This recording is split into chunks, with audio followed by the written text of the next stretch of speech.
Austin Peay State University women's athletics has proven to be one of the Ohio Valley Conference's most dominant across-the-board contenders in the past decade. The recent success, however, is all due to its predecessors, the Pioneers, that laid a strong foundation for women's athletics. In a time period when women in sports were shunted into the background, Austin Peay was home to players such as the late Mary Ethel Clark, a proud member of the 1930 Austin Peay Normal School basketball team. During the 2009 basketball season, Mrs. Clark returned to Austin Peay to reflect on her time at the Normal School. I just love coming to school here and playing basketball.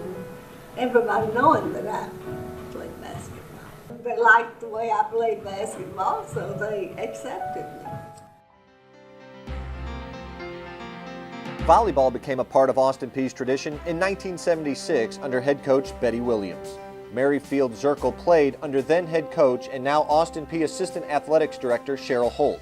An outside hitter at Austin Peay, Zirkle helped the Lady Govs to their first ever OVC tournament appearance, a mark that will never be topped. It was a great experience. I have a lot of great memories. Some of my best memories are the friendships that I developed that are still a part of my life today. My most memorable moment while I played volleyball at Austin Peay was the discipline that Coach Holt instilled in us and the teamwork and the work ethic that I carried out throughout my life to help me with my job. When softball was initiated in 1986 with Holt as the head coach, Myra Jane Goodson stood alongside her in the trenches. Goodson caught every inning for 4 seasons and in 1989 became the first softball player ever to win Austin Peay's prestigious Joy Award. It was student athletes like Goodson who laid the foundation for Austin Peay women in athletics.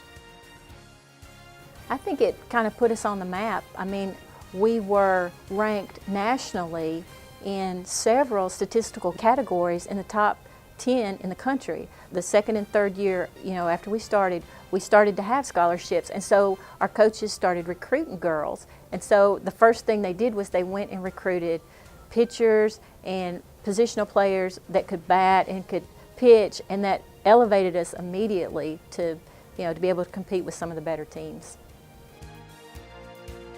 Few people have hung banners the way Carrie Thompson Daniels has for Austin Peay. In 1996, Daniels was a guard on the first women's basketball team to make an NCAA tournament appearance. And more than 10 years later, she would go back, this time as the Lady Govs head coach, winning back-to-back OVC tournament championships.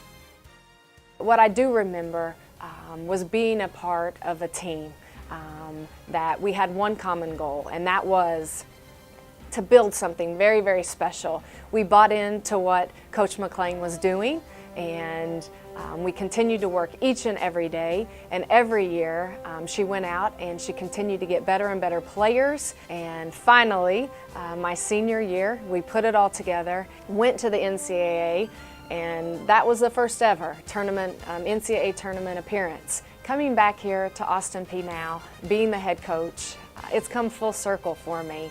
That was something that we wanted to continue to do, to bring many more championships to the already established tradition that I felt that me and my teammates had laid that foundation. If Myra Jane Goodson and Carrie Daniels laid the foundation, it was Brooke Armistead and Paige Smith who played the role of architects.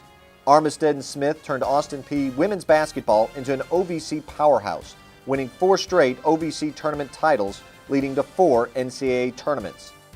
I think my favorite memory is definitely our senior year and winning the OVC championship that year, regular season and the tournament championship, is definitely something that I will remember forever.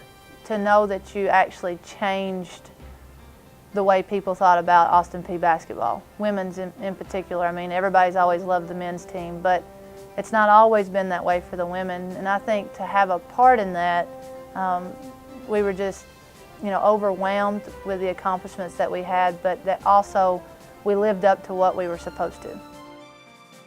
Armistead still is the only female student athlete to have her jersey retired, and both have since been inducted into the Austin Peay Athletics Hall of Fame.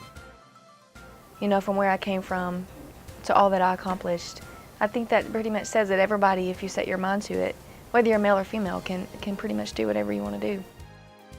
The history that comprises women's athletics at Austin Peay is rich with success. From the 1930s to the 2000s, Austin Peay has shown tremendous dedication to building programs that give young women opportunities to win championships.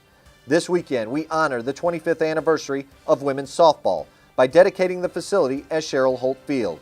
But more importantly, we celebrate the women that have made Austin Peay what it is. 41 years ago, Austin Peay State University fielded its first women's teams. The sports were volleyball and tennis. These teams were comprised of students who responded to a note posted on a bulletin board in the Red Barn. There were no scholarships, no travel buses, not even uniforms. The volleyball team went to the bookstore, bought matching shirts, and then we made numbers from poster boards and pinned them on our uniforms. The tennis team had to buy their own white shorts and white shirts, and they had to be very neat. The coaches for these sports were volunteers from the PE department. The phrase, "You've come a long way, baby," to me is an understatement. What I would give for the opportunity to play and represent the university today.